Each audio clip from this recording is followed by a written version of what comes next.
The sound of knuckles rapping against weathered wood at midnight should have startled Thomas O'Brien awake, but he was already sitting at his kitchen table, unable to sleep as usual. He'd been staring at the amber liquid in his glass for the better part of an hour, debating whether to drink it or pour it out, when the knock came soft but insistent through the Montana darkness of his ranch outside Clifton. Thomas rose slowly, his hand instinctively moving to the revolver on his hip before he remembered he'd left it hanging by the door. At 32 years old, he'd learned caution the hard way during his years, working cattle drives from Texas to Montana. The floorboards creaked under his boots as he crossed the small cabin, and he could see a shadow through the thin curtain covering the window beside the door. "Who's there?" His voice came out rougher than he intended. "Please." The voice was female, trembling with cold or fear or both. "I need help. My name is Theresa Emerson.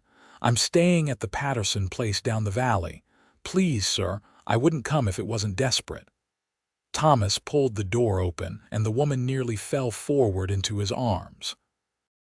He caught her by the shoulders, steadying her, and in the lamplight from inside his cabin, he could see she was younger than her voice suggested, perhaps 25 or 26, with dark hair falling loose from its pins and eyes wide with panic. She wore a black dress, mourning clothes, and her hands were scraped raw. "Come in, come in." He guided her inside and shut the door against the October wind that had started howling down from the mountains. "What's happened?" Theresa stood in the middle of his modest cabin, shivering despite the warmth from the stove. Her breath came in short gasps, and when she looked up at him, Thomas saw tears streaking through the dust on her cheeks. "They're coming for my land," she said. "The men who work for Clayton Morrison. They killed my husband 6 months ago, made it look like an accident with his horse, but I know the truth. And now they want me gone so Morrison can take our water rights. They came tonight, 3 of them, saying I had until sunrise to sign over the deed or they'd burn the house with me in it. I climbed out the back window and ran. I saw your light from down the valley." Thomas felt anger kindle in his chest. He knew Morrison, a land baron who'd been buying up properties all through the Deer Lodge Valley, often through means that skirted the law or trampled right over it. The man had approached Thomas twice about selling his own modest spread, and both times Thomas had sent him away with words that left no room for negotiation. "You're safe here," Thomas said, surprised by the conviction in his own voice.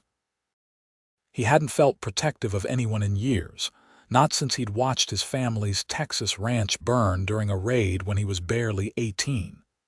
"You're not alone anymore. We'll figure this out come morning."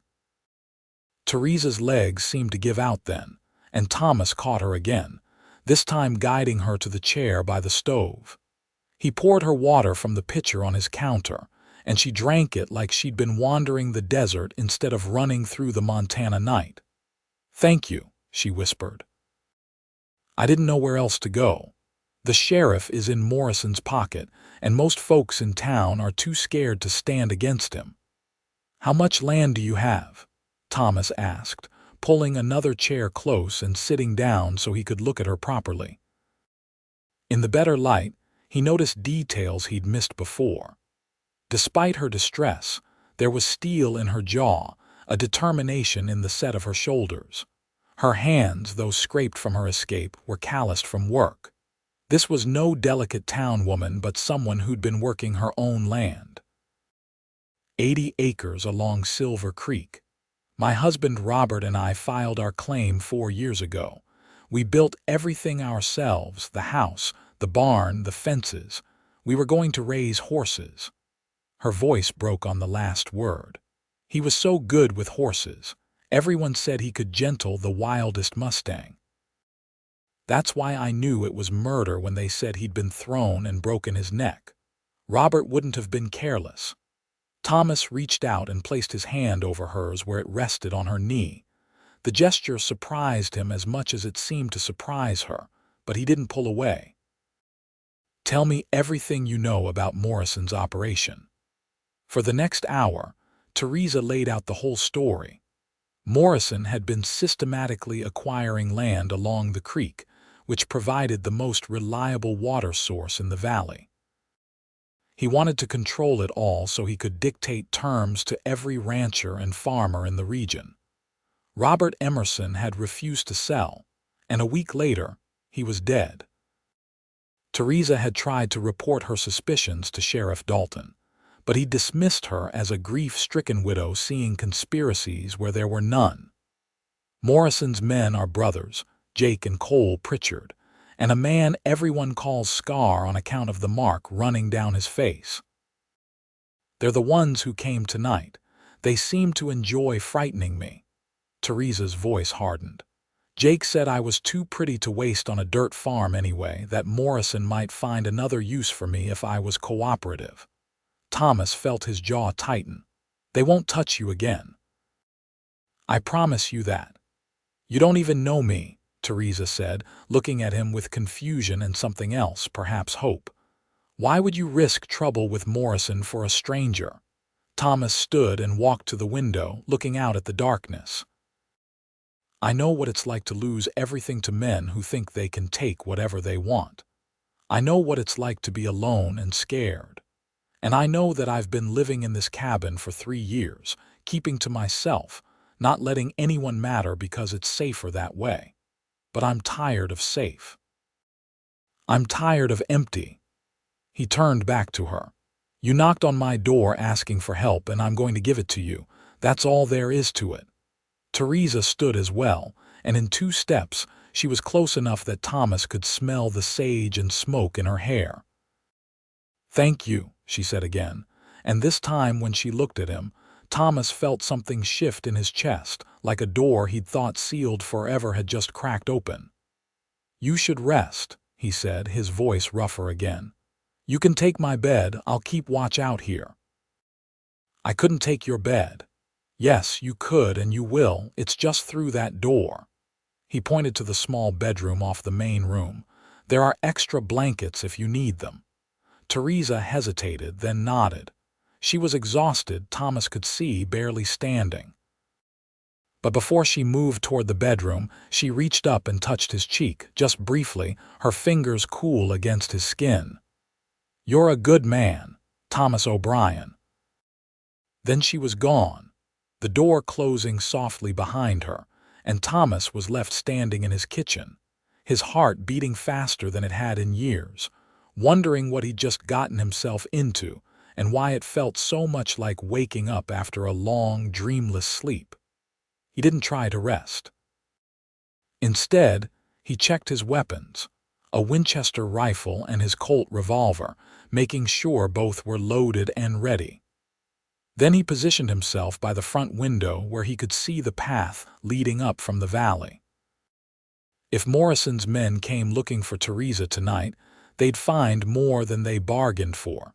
The hours passed slowly. Thomas made coffee as dawn approached, strong and black, and was drinking his second cup when Theresa emerged from the bedroom. She'd tidied her hair and washed her face, and in the gray morning light coming through the windows, Thomas found himself staring. I'm sorry, he said quickly. That was rude of me. What was? Theresa asked, but there was a slight color in her cheeks that suggested she knew exactly what he meant. Nothing. Coffee, please. They sat together at the table as the sun began painting the peaks of the Sapphire Mountains gold and pink. Thomas outlined his plan. He would ride into Clifton with Theresa and make sure word spread that she was under his protection. Then they would go to the land office and verify that her deed was properly filed and couldn't be contested.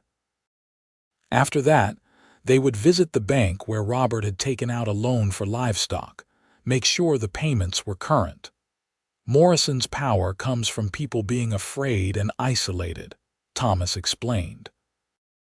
If we show that you're not alone, that you have someone willing to stand with you, it might make him back off. Bullies usually prefer easy targets. And if it doesn't make him back off, Thomas met her eyes. Then we deal with that when it comes, but I won't let them force you off your land. That's a promise. They set out an hour later, Theresa riding Thomas's spare horse, a steady mare named Juniper. The ride into Clifton took most of the morning, following Silver Creek as it wound through the valley. When they passed Theresa's property, Thomas insisted on stopping to check the house. The damage was immediately apparent. Windows had been smashed, the front door hung off its hinges, and someone had thrown the furniture around inside. But they hadn't burned it, which suggested Morrison's men had assumed they'd successfully frightened Theresa away and could return in daylight to finish the job properly. "I'm sorry," Thomas said, surveying the destruction. Theresa's face had gone pale, but her voice was steady. "I can fix this. Robert and I built it once. I can repair it." "We can repair it," Thomas corrected. "After we make sure Morrison knows he can't push you around anymore." They rode on to Clifton, a town of perhaps 200 souls clustered along the creek where it widened enough for mills and mining operations. The main street featured the usual collection of buildings, including a general store, a saloon, a hotel, the sheriff's office, and the bank. Thomas could feel eyes following them as they rode in, and he made sure to ride close beside Theresa, visible and protective. Their first stop was the land office, housed in a corner of the general store.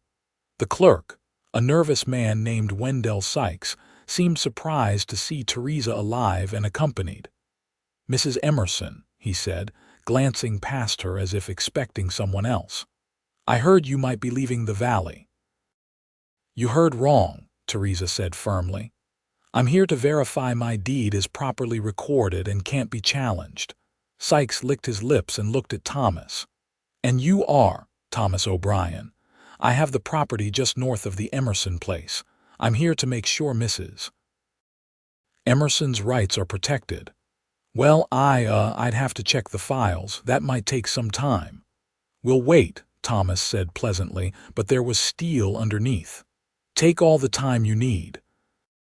It took Sykes less than 10 minutes to produce the deed, properly filed and recorded, with no liens or claims against it except the bank mortgage. Thomas made him write out a certified copy, which cost 2 bits, and they left with the document safely folded in Theresa's pocket. Their next stop was the bank, housed in a sturdy brick building that was probably the most permanent structure in Clifton. The banker, Arthur Redmond, was more professional than Sykes but equally surprised to see Theresa. "Mrs. Emerson, I'm glad you came in. We need to discuss your husband's loan." "The payments are current," Theresa said. "I've been making them every month since Robert died." Yes, but the original loan was based on your husband's ability to work the land. Given your current situation, alone and without help, the bank is concerned about your ability to meet future obligations. We've had an offer to purchase the note, which would relieve you of the burden." "From Clayton Morrison," Thomas said. "It wasn't a question." Redmond had the grace to look uncomfortable.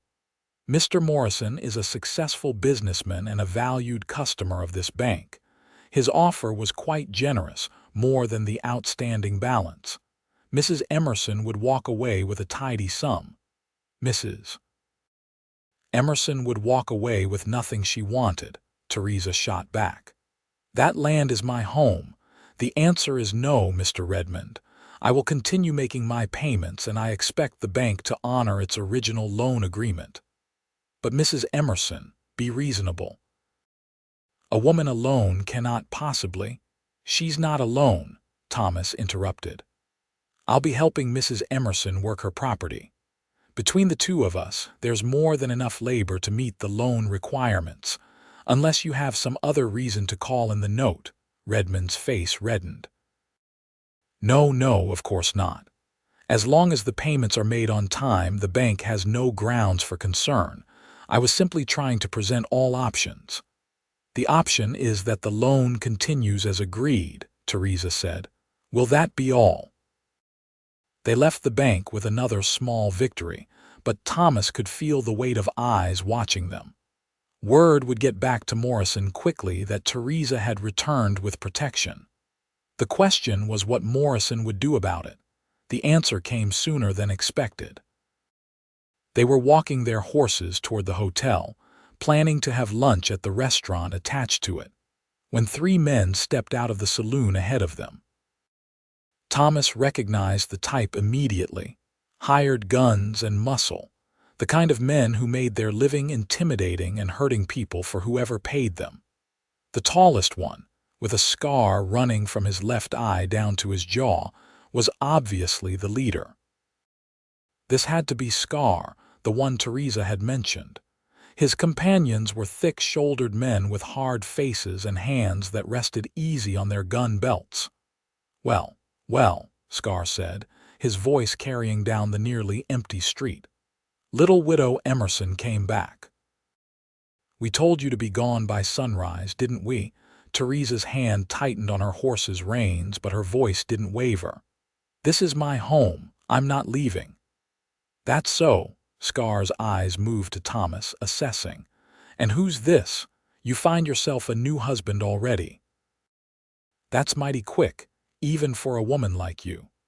Thomas felt anger flare hot in his chest, but he kept his voice level.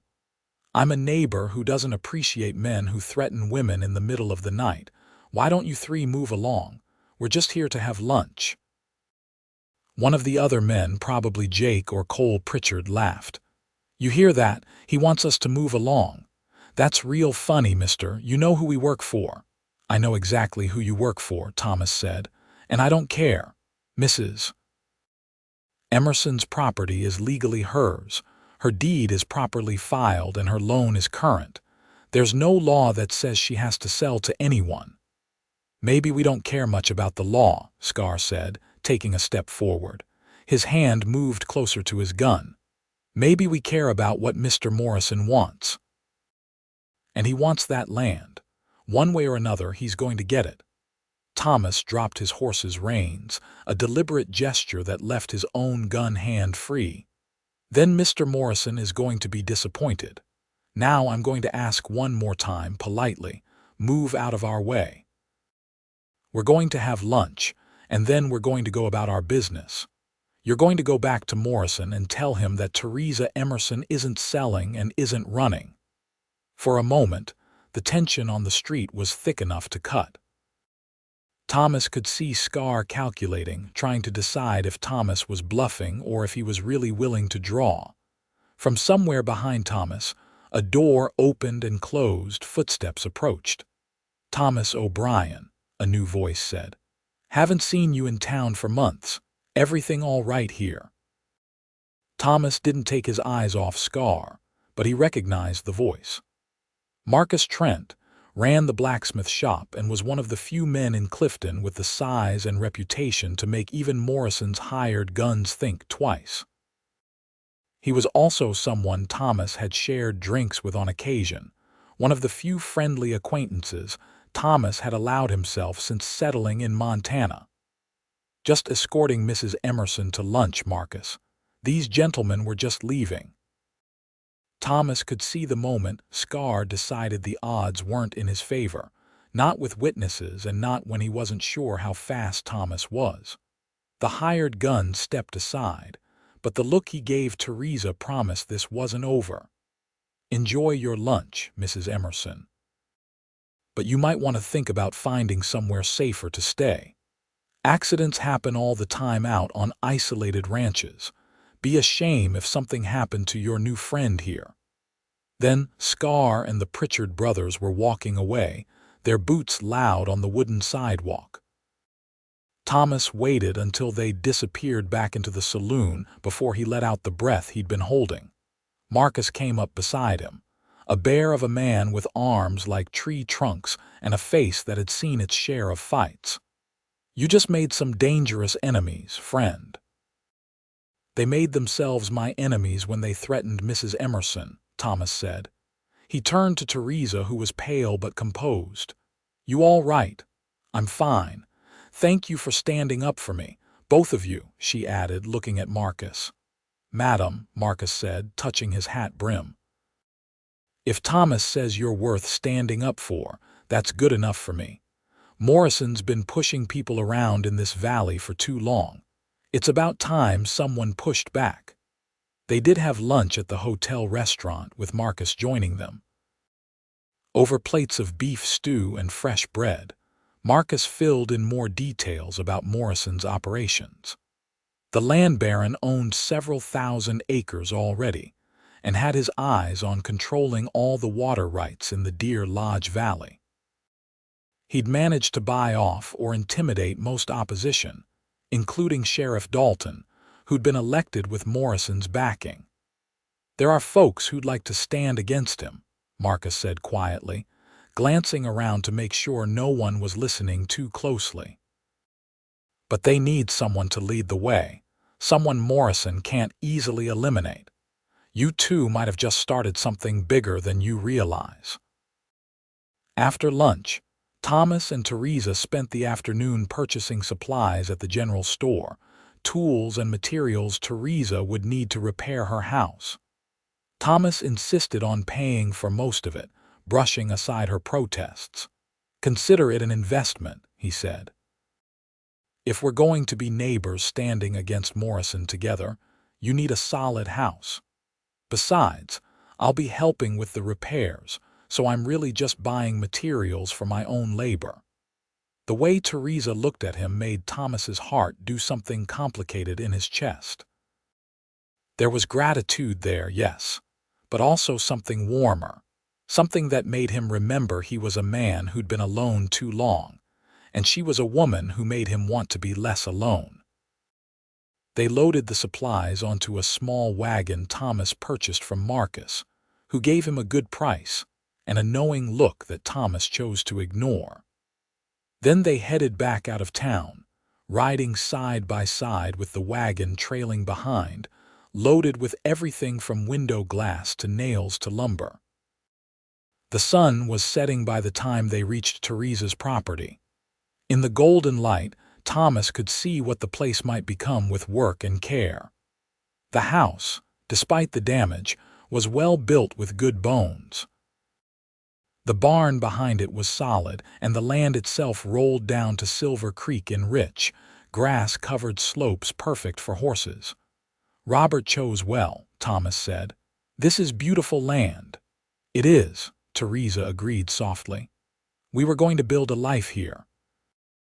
Have children, raise horses, maybe plant an orchard up on that slope where it gets good sun. We had so many plans." Thomas heard the grief in her voice, but also something else, a determination to honor those dreams even if the man who'd shared them was gone. He found himself wanting to help her achieve them, to see this land flourish, to see Theresa smile without sadness behind her eyes. They spent the last hour of daylight boarding up the broken windows temporarily and securing the door. Thomas insisted they both stay at his cabin again that night, at least until the house was properly repaired and secure. Theresa argued, but not very hard. The truth was, she was exhausted and still frightened, and Thomas's presence made her feel safe in a way she hadn't felt since Robert died. Back at his cabin, Thomas made dinner while Theresa sat by the stove, watching him work. It was a simple meal, bacon and beans with coffee, but it tasted better than it should have, probably because they were eating it together. They talked late into the night, sharing stories. Thomas told her about his childhood in Texas, about losing his family, about the years he'd spent driving cattle north, never staying anywhere long enough to call it home. Theresa told him about growing up in Ohio, about meeting Robert at a church social when she was 19, about their decision to head west and claim their own land. She talked about the 4 years they'd had together, both the hardships and the joys, and about the last 6 months of managing alone, grieving while trying to hold onto everything they'd built. "I'm not going to lie and say it hasn't been hard," she said. There were days I thought about selling, about going back to Ohio and living with my sister. But every time I got close to giving up, I'd remember Robert's face when we first saw this valley. He said it was the most beautiful place on earth, that we'd build something here that would last beyond us. I couldn't let Morrison take that away. I couldn't let Robert's death be for nothing. It won't be, Thomas promised. We'll make sure of that. When Theresa finally went to bed, Thomas sat up again, keeping watch and thinking. He'd meant what he said about being tired of being alone, tired of safe. Something about Theresa Emerson made him want to take risks again, to care about something beyond just surviving another day. It was terrifying and exhilarating all at once. The next morning, they rose early and rode back to Theresa's property to begin repairs. Thomas had experience with carpentry from his years on various ranches, and Theresa proved to be a capable helper. They worked well together, falling into an easy rhythm that spoke of compatibility. By midday, they'd replaced the broken door and reinstalled it properly. They were working on the windows when riders appeared on the horizon, coming up the valley from the direction of Morrison's main ranch. Thomas counted 5 men, more than had confronted them in town. He set down his hammer and walked to his horse where his rifle waited in its scabbard. "Stay behind me," he told Theresa. "This is my property." "I'll stand where I choose," she replied, but her voice was tight with fear. The riders came on slowly, deliberately, a show of force meant to intimidate.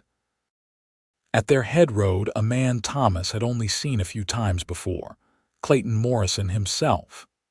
He was in his 50s, well-dressed even for a day's ride, with silver hair and cold eyes that assessed everything in terms of profit and loss. Morrison pulled up 20 feet away, his men spreading out in a loose semicircle. Thomas recognized Scar and the Pritchard brothers among them. The other 2 were new faces, probably more hired guns. "Mr. O'Brien," Morrison said pleasantly, "I don't believe we've been formally introduced." "I'm Clayton Morrison. I own most of this valley." "Most, but not all," Thomas replied. "Mrs. Emerson's property isn't part of your holdings." "Not yet," Morrison agreed. "But it will be. I always get what I want, Mr. O'Brien, always. I've made Mrs. Emerson a very generous offer for this land." "I suggest you encourage her to accept it." "I suggest you leave," Thomas said. "You're trespassing." Morrison's pleasant expression didn't change, but his eyes went colder. "I don't think you understand the situation. I've been very patient with Mrs. Emerson given her recent widowhood. But my patience has limits. I need this water access, and I'm going to have it. The only question is whether Mrs. Emerson leaves here with money in her pocket or in a pine box like her husband." Theresa stepped forward before Thomas could stop her. "You're admitting you had Robert killed." "I'm admitting nothing," Morrison said. "I'm simply pointing out the dangers of ranch life. Accidents happen. Your husband's death was ruled accidental by Sheriff Dalton. If something were to happen to you or to your new friend here, I'm sure the sheriff would be equally understanding." Thomas brought his rifle up, not quite pointing it at Morrison but making his readiness clear. "I think you've said enough. Time for you to leave. You're outgunned and outmatched, O'Brien. 1 man with a rifle against 5 of us. Those aren't odds a smart man would take." "Maybe not," came a voice from behind the house. Marcus Trent stepped into view carrying a shotgun. "But how about 2 against 5? And before you do the math on that, Morrison, you might want to look up at the ridge." Thomas glanced where Marcus indicated and felt a surge of hope. 3 more men sat on horseback up on the ridge overlooking the property, all armed. Thomas recognized one of them as Peter Swenson, a Swedish farmer who had a claim on the other side of the valley. Morrison saw them too, and his jaw tightened. "You're making a mistake, all of you. I can make life very difficult for anyone who stands against me." "You've been making life difficult for everyone in this valley for years," Marcus said. "Maybe it's time that changed. Mrs. Emerson has a legal right to her land, and she has friends willing to help her defend it. You can accept that and leave her alone, or you can try to force the issue and find out how many of your men are willing to die for your greed." For a long moment, Morrison stared at them, clearly weighing his options. Then he turned his horse with a sharp movement. "This isn't over. Not by a long shot. When you're all standing in the ruins of everything you've built, remember that I gave you a chance to do this the easy way." Morrison and his men rode off, dust rising behind them. As soon as they were out of sight, the men from the ridge rode down to join them. Peter Swenson was accompanied by his two sons, both young men in their early 20s, strong from farm work and clearly nervous but determined. "We heard about the trouble yesterday in town," Peter said, his accent still thick despite years in America. "Marcus, he came around last night, said maybe it was time we stopped letting Morrison push us around. Said you were standing up to him, helping Mrs. Emerson. We thought maybe we should stand with you." Theresa looked overwhelmed, her eyes bright with tears. "Thank you, all of you. I didn't expect anyone to risk Morrison's anger for me." "It's not just for you, madam," one of the Swenson boys said. "It's for all of us. Morrison's been buying up land and forcing out anyone who won't sell. My pa almost lost our place last year when Morrison had someone divert part of our water. If we don't stand together, he'll pick us off one by one." Thomas felt something shift in that moment, a recognition that this had become bigger than just protecting Theresa. Morrison had built his empire on isolation and fear, on keeping his targets separate and vulnerable. If the valley's independent ranchers and farmers could unite, they might actually have a chance at holding onto their land. Over the next hour, standing in Theresa's yard, they made plans. Marcus would spread the word to others in the valley who'd suffered under Morrison's business practices. Peter Swenson would talk to the other immigrant families, many of whom distrusted Morrison but had been too scared to resist.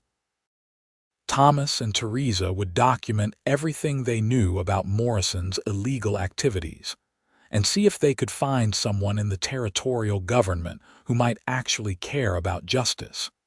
It was a slim hope, but it was more hope than any of them had felt in a long time. After the others left, promising to return if Morrison's men showed up again, Thomas and Theresa went back to work on the house. They worked until dark, making enough progress that the building was secure against weather and intruders. That night, they stayed at the house rather than riding back to Thomas's cabin. They sat together on the front porch, watching stars emerge in the enormous Montana sky. Theresa had found a blanket that had survived the ransacking, and she'd wrapped it around both their shoulders against the autumn chill. Sitting close to her felt natural to Thomas, as if they'd known each other for years instead of just 2 days. "I keep thinking I should pinch myself," Theresa said softly. 2 days ago, I was alone and terrified, certain I was going to lose everything. Now I have friends willing to stand with me, and I have you." She turned to look at him, her face close enough that Thomas could see the gold flecks in her eyes. "Why are you doing this, really?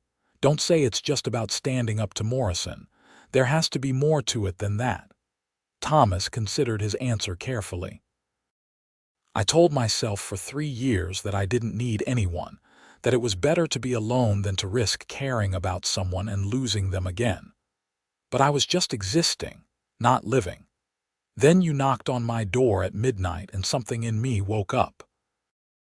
I looked at you and saw someone worth fighting for, worth taking risks for. And I realized that maybe I've been waiting all this time for a reason to start living again. Maybe I was waiting for you." Theresa's breath caught. "Thomas, we barely know each other. I know. But I also know that some things don't need time. I knew the moment I caught you in my doorway that you were going to change everything. I knew, and I didn't want to stop it. I still don't." "I'm not ready," Theresa whispered. "Robert's only been gone 6 months. I still love him. I'm not sure I know how to love anyone else." "I'm not asking you to be ready. I'm not asking you to stop loving your husband.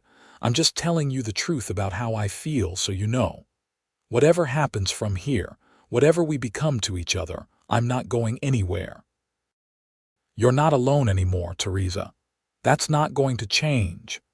Theresa leaned her head against his shoulder, and Thomas felt her shaking with silent tears. He put his arm around her and held her while she cried, understanding that she needed to grieve, needed to feel the loss she'd been too busy surviving to properly mourn. When she finally quieted, they stayed there on the porch, wrapped in the blanket, watching the stars wheel overhead. The next week passed in a blur of hard work and growing community. Thomas spent his days helping Theresa repair her house and outbuildings, while also managing the basic care of his own property. It meant long hours and exhaustion, but Thomas felt more alive than he had in years. Working alongside Theresa, watching her face light up as they fixed each new thing, feeling the casual touches that came from working in close quarters, it all fed something in him that had been starving. Marcus proved as good as his word, spreading news of their resistance to Morrison throughout the valley. Other ranchers and farmers began stopping by, at first cautiously, then with growing boldness as they realized they weren't alone in their grievances.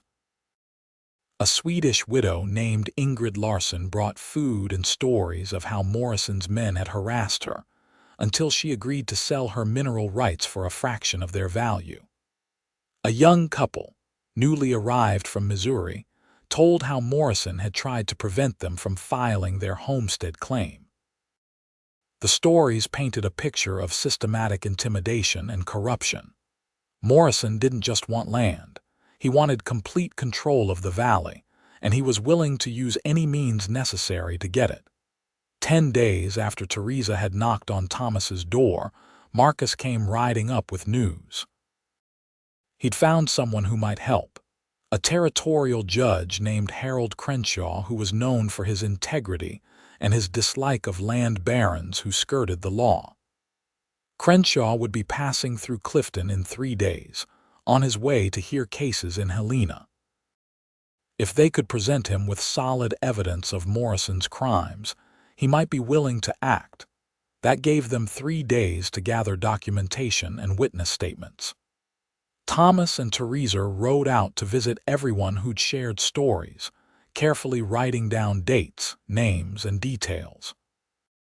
Peter Swenson provided documents showing how his water rights had been illegally diverted. Ingrid Larsson produced the contract she'd signed under duress, which paid her pennies for mineral rights worth hundreds of dollars. Others came forward with similar evidence. The night before the judge was due to arrive, Thomas and Theresa worked late organizing everything into a coherent narrative. They were sitting at her newly repaired kitchen table, papers spread around them, when Theresa suddenly put down her pen and looked at him. "Whatever happens tomorrow, I want you to know something," she said. "These past 10 days have been the strangest of my life.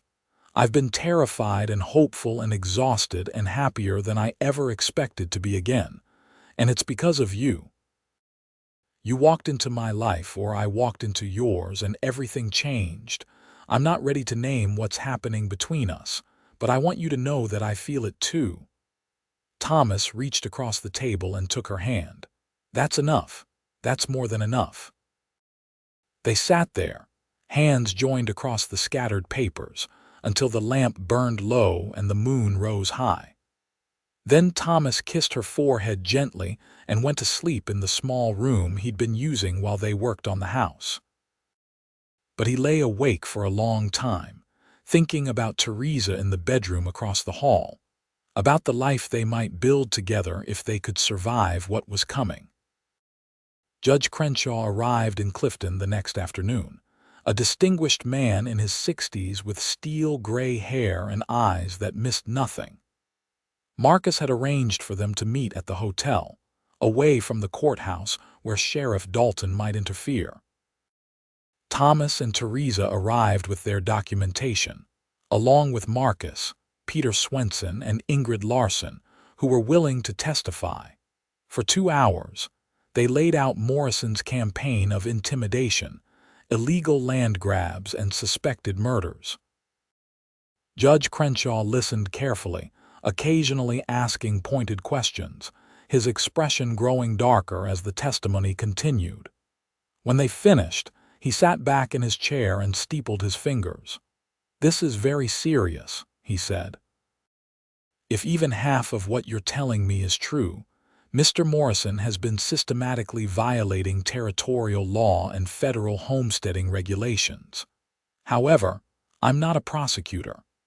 I can refer this matter to the appropriate authorities, but that will take time. It could be weeks before anyone acts, and in the meantime, you'll all be vulnerable to retaliation." "What can you do right now?" Thomas asked.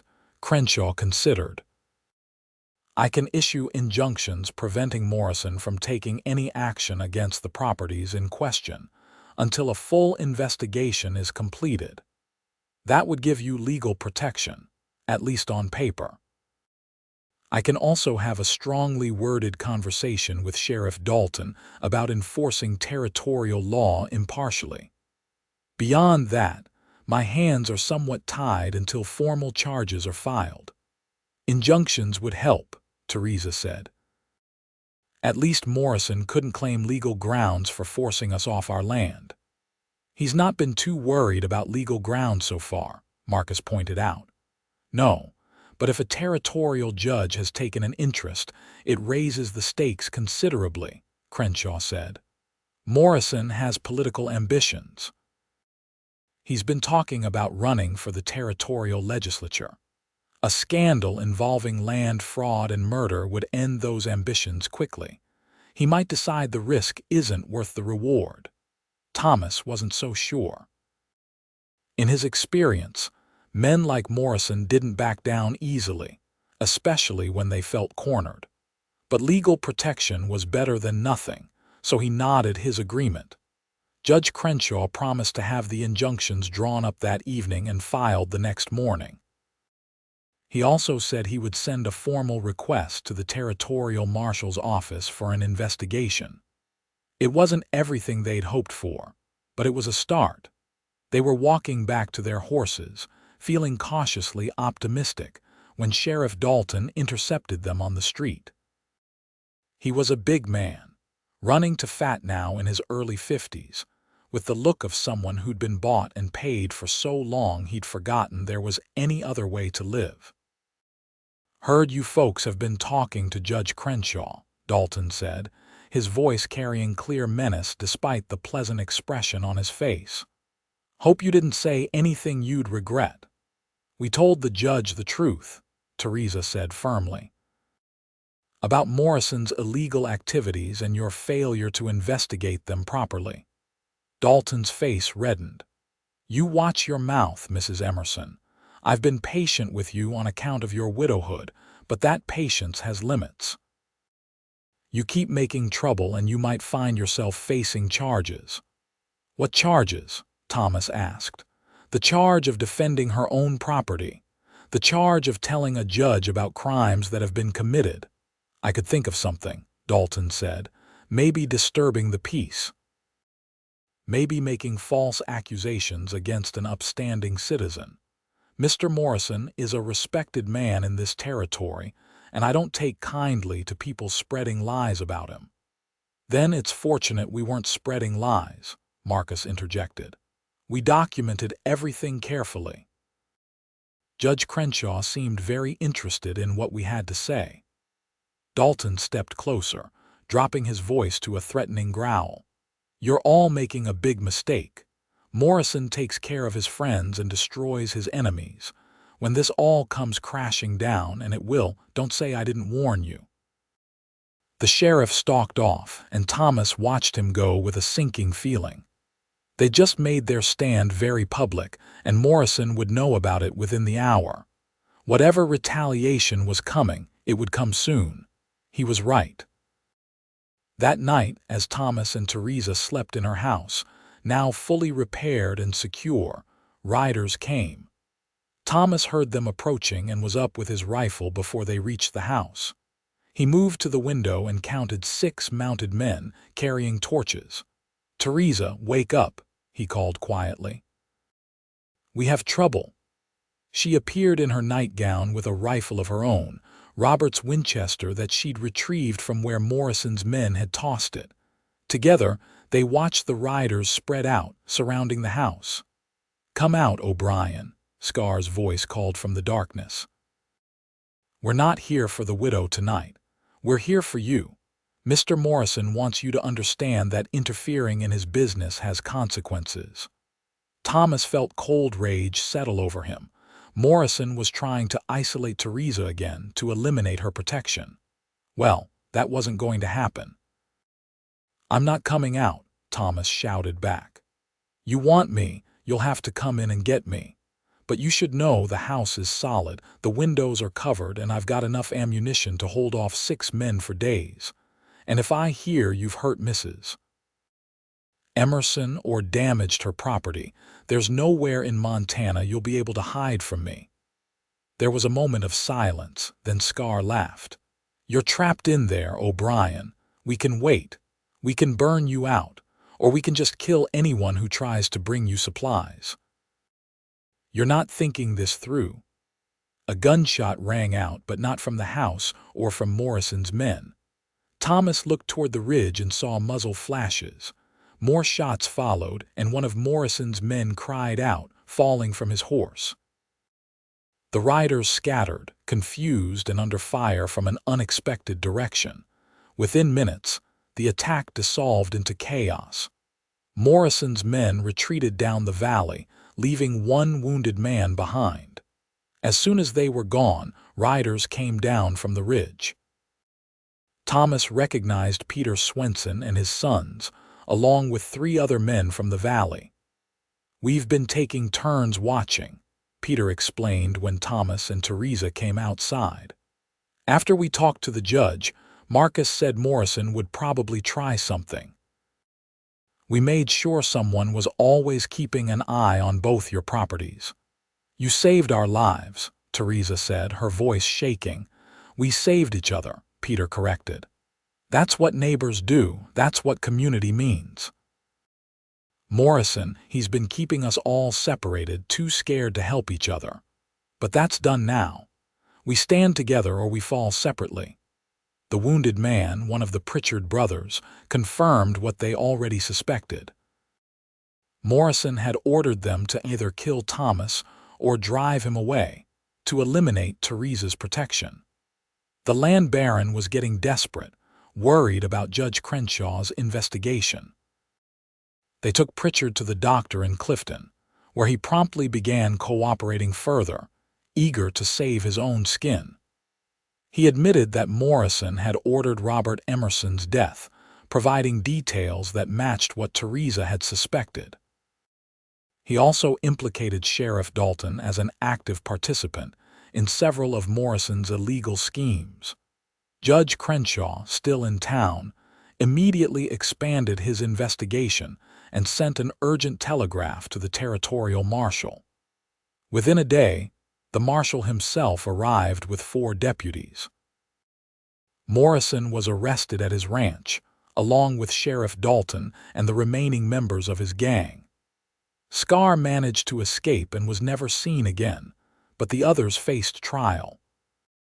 The trial, held in Helena 2 months later, resulted in convictions for Morrison on multiple counts of land fraud, conspiracy to commit murder, and intimidation of witnesses. Sheriff Dalton received a lighter sentence in exchange for his testimony, but he was finished in Montana. Morrison's empire collapsed overnight, with his properties being sold to pay damages to the people he'd victimized. Through all of this, Thomas and Theresa grew closer. They'd moved past the immediate crisis that had brought them together, but instead of drifting apart, they found new reasons to stay close. Thomas spent most of his time at Theresa's property, helping her start the horse breeding operation she and Robert had planned. Theresa rode over to Thomas's ranch regularly, helping him with his cattle and gradually transforming his bare-bones cabin into something that felt like a home. They were careful with each other, respecting Theresa's need to grieve properly and Thomas's fear of pushing too fast. But the attraction between them was undeniable, growing stronger with every shared sunrise and every evening spent sitting together on her porch. It was spring when Thomas finally asked her to marry him, 6 months after she'd knocked on his door at midnight. They were working together to break a young mare, one of the first horses Theresa had purchased for her breeding program. The mare was spirited but intelligent, responding well to Theresa's gentle handling.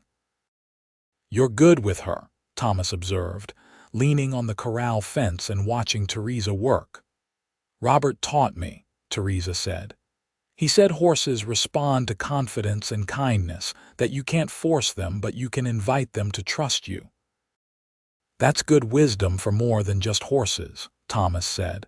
"It's how I've been trying to approach you, inviting you to trust me, not forcing anything." Theresa brought the mare over to where Thomas stood, and the horse nuzzled his hand looking for treats. "I do trust you. You know that." "I know. And I know you still love Robert. I'm not asking you to stop loving him or to forget him. But I'm also not willing to wait forever, Theresa. These past months with you have been the happiest of my life. I want to build a future with you. I want to wake up beside you every morning and fall asleep holding you every night.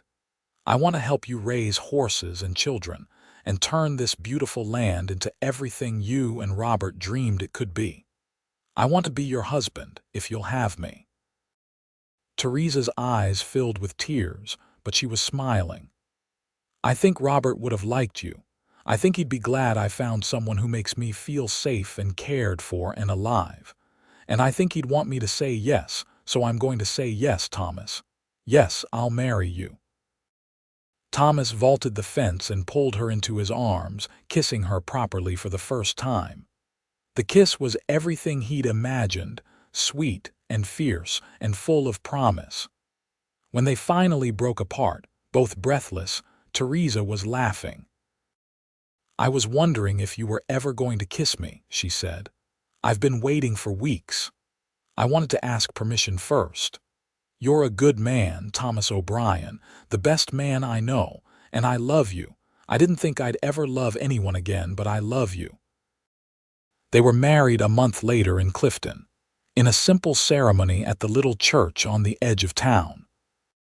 It seemed like half the valley turned out for the wedding, all the ranchers and farmers who'd stood with them against Morrison, along with Marcus and Judge Crenshaw, who'd made a special trip back to Montana for the occasion. Theresa wore a simple blue dress, and Thomas wore his best suit, brushed and cleaned until it looked almost new. Peter Swenson gave Theresa away, and Marcus stood up as Thomas's best man. When the preacher asked if anyone objected to the union, someone in the back shouted, "Anyone who objects will answer to me," and everyone laughed. After the ceremony, there was a party at the hotel, with food and music and dancing that lasted until nearly midnight. Thomas and Theresa slipped away before the party ended, riding back to the ranch under a sky full of stars. They decided to live at Theresa's property, which had more land and better water access for the horse breeding operation. Thomas's cabin would become a guest house and additional storage. Over the past month, they'd been slowly moving Thomas's belongings and combining their households into something new, something that belonged to both of them. Their wedding night was tender and passionate, both of them nervous and excited, laughing at their own awkwardness even as they discovered the pleasure of finally being together without reservations or fear. When they finally fell asleep, tangled together in the bed Theresa had once shared with Robert, Thomas felt a sense of peace he'd never experienced before. He was home, truly home, for the first time in his life. The years that followed were good ones, full of hard work and simple joys. The horse breeding operation prospered, with Theresa developing a reputation for training quality animals. Thomas expanded the cattle side of things, building their herd carefully and sustainably. Together, they made the ranch successful enough to provide comfort without excess. Their first child was born almost exactly a year after their wedding, a boy they named Robert Thomas, honoring both the man who'd claimed the land and the man who'd saved it. He had Theresa's dark hair and Thomas's blue eyes, and from the moment Thomas held his son for the first time, he understood what it meant to love someone more than yourself. 2 years later, they had a daughter, Sarah, who had her mother's determination and her father's quiet strength. She also had a talent for horses that emerged almost as soon as she could walk, following her mother around the corral and mimicking how Theresa worked with the animals. Watching his children grow, working the land with his wife, building something permanent and good, Thomas often thought back to that midnight knock on his door. How different his life might have been if he'd ignored it, if he'd stayed closed off and alone. How easily he might have missed all of this love and meaning and purpose. Marcus remained a close friend, eventually marrying Ingrid Larson in a match everyone agreed was perfect for both of them. Peter Swenson's farm prospered, and his sons both found wives and started families of their own. The valley that had once been dominated by Morrison's fear became a real community, with people helping each other through hard times and celebrating together during good ones. Judge Crenshaw visited occasionally, always stopping by the O'Brien Ranch to see how Thomas and Theresa were doing. He'd taken a particular interest in their case and seemed pleased to see the life they'd built from such difficult beginnings. On their 10th wedding anniversary, Thomas and Theresa took a rare evening off from the endless work of the ranch. They rode up to the ridge overlooking their property, the same ridge where Peter Swenson and the others had watched over them during those dangerous early days. They sat together on a blanket, watching the sun set over the mountains and the valley below. "You ever regret it?" Thomas asked. "Refusing Morrison's offer. This life is hard, Theresa. We work from dawn until dark and we'll probably never be wealthy." Theresa leaned against his shoulder, fitting perfectly against his side the way she always did. "Never. Not for a single moment. This land represents everything good in my life. It's where I built my first dreams with Robert, and where I built my lasting happiness with you. It's where our children were born, and where they'll grow up strong and free. Morrison could never have bought that from me, no matter how much money he offered." "I'm glad you knocked on my door that night," Thomas said softly. "So am I. Even though I was terrified, even though I didn't know if you'd help or turn me away, I'm glad I found the courage to knock. You saved me, Thomas. You saved my land and my life, but more than that, you saved my heart. You made me believe I could love again, that I could be happy again. That's worth more than all the gold in Montana." They sat in comfortable silence as the stars began to emerge, the same stars that had witnessed their first tentative steps toward each other all those years ago. Below them, they could see the lights of their house, warm and welcoming. Soon they'd ride back down, check on the children with the neighbor woman who was watching them, and fall into bed exhausted but content. But for now, they had this moment. This quiet time together at the end of a decade that had transformed them both from lonely, frightened individuals into partners who'd built something real and lasting. Thomas thought about the man he'd been 10 years ago, drinking alone in his cabin, unable to sleep, unable to feel much of anything beyond a vague dissatisfaction with his isolated life. That man seemed like a stranger now, someone from another lifetime. He'd been reborn the night Theresa knocked on his door, given a second chance at living instead of just surviving. As they rode back down to the ranch, Theresa suddenly pulled up her horse and looked back at the ridge. "Do you remember what you said to me that first night? After I told you about Morrison's threats, I said you weren't alone anymore. You did. And you kept that promise, Thomas. Every single day for 10 years you've kept that promise. I've never been alone, not since that night. Even when we're apart, even when you're out working the far pastures or I'm in town selling horses, I carry you with me. I'm never alone because I have you and our children and this life we've built together." They rode the rest of the way home in comfortable silence, and after checking on the peacefully sleeping children, they went to bed in each other's arms, grateful for everything that had come from one desperate knock on a door at midnight. The years continued to pass in the way years do, bringing both joy and sorrow, challenges and triumphs. They added to their family, 2 more children born over the next few years, another boy and another girl. The ranch continued to prosper, becoming known throughout Montana as one of the best sources for quality horses. Thomas and Theresa trained their children to work the land, passing on the skills and values that had sustained them. When young Robert turned 18, Thomas gave him a choice. He could stay and work the ranch, or he could go east for schooling, or he could strike out on his own to find his own way in the world. Robert chose to stay, having fallen in love with both the land and with the daughter of a neighboring rancher. The wedding was held at the O'Brien place, with Thomas and Theresa hosting what felt like the entire valley for 3 days of celebration.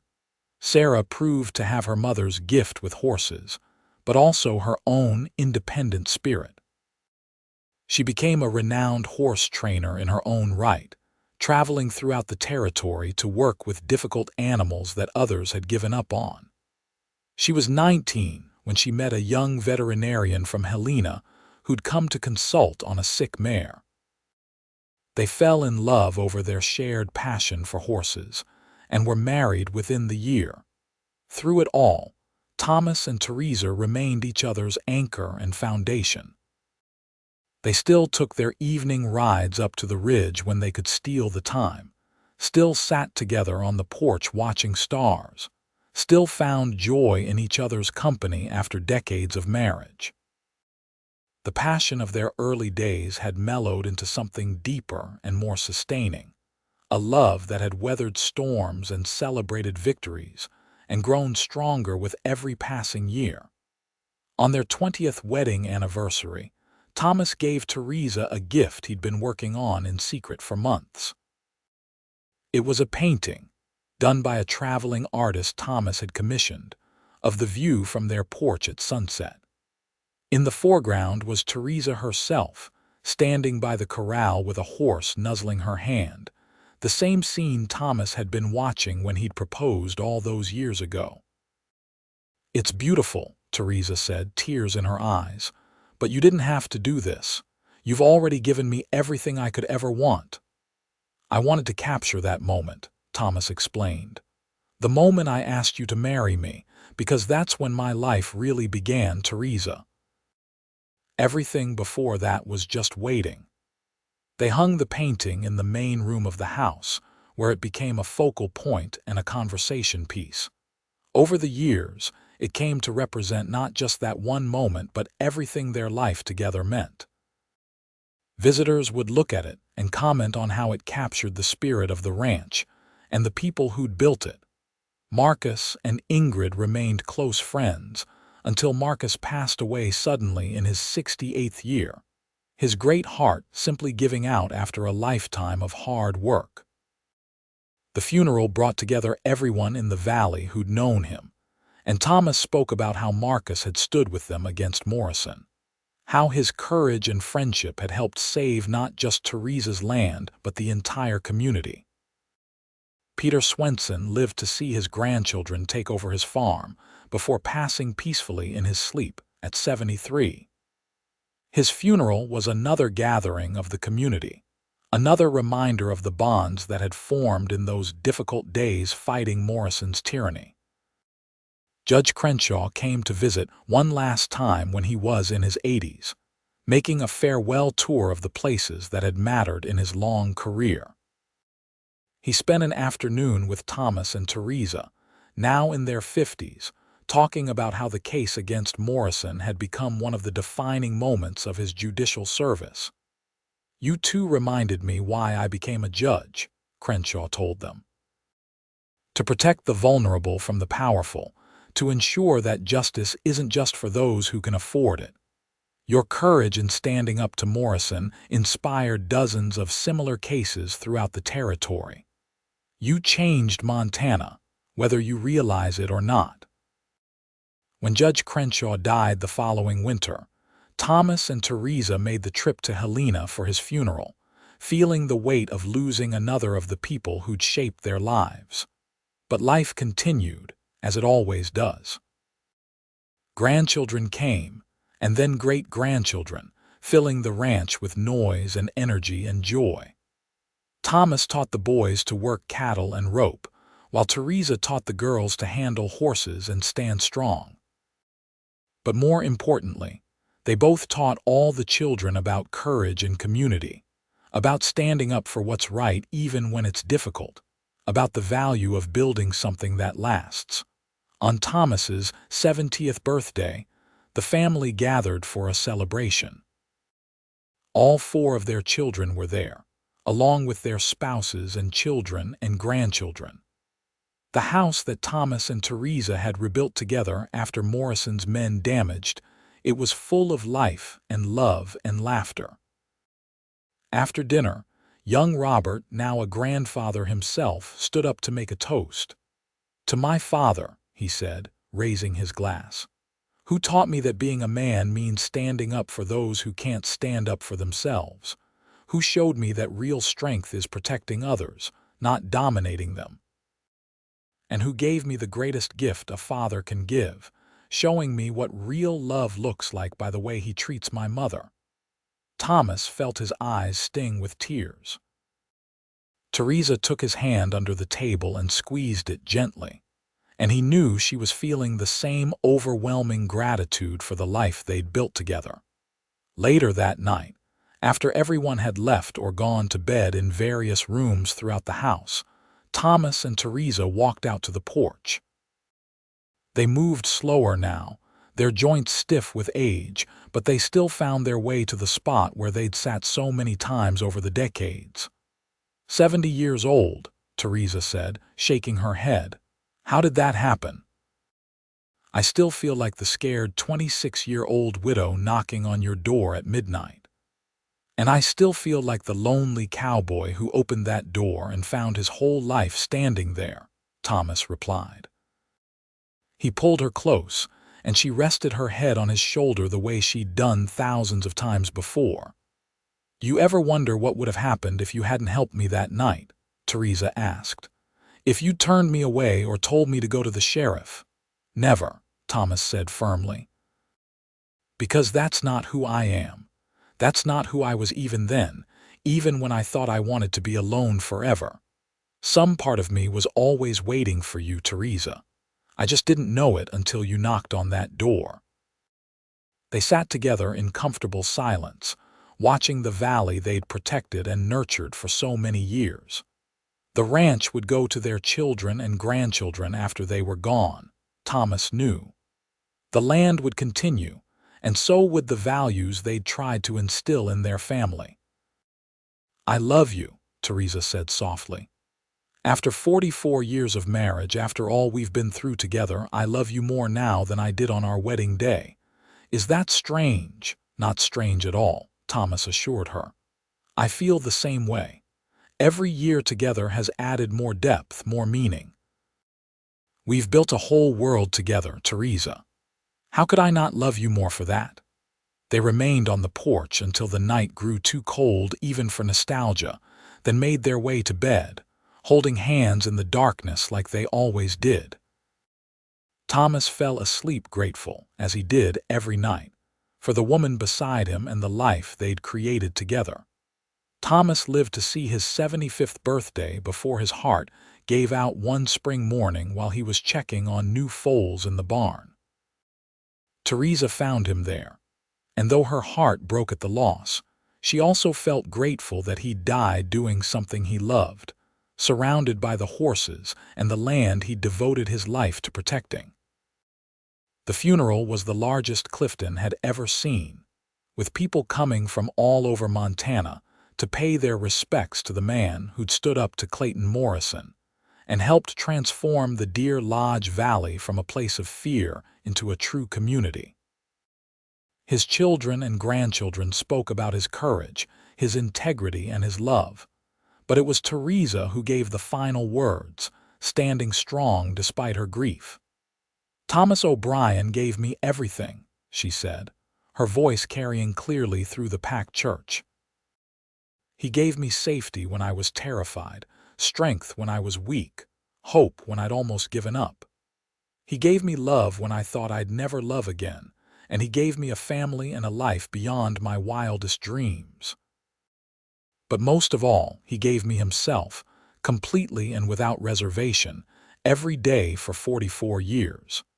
He was the best man I ever knew, and I will carry his love with me for whatever time I have left."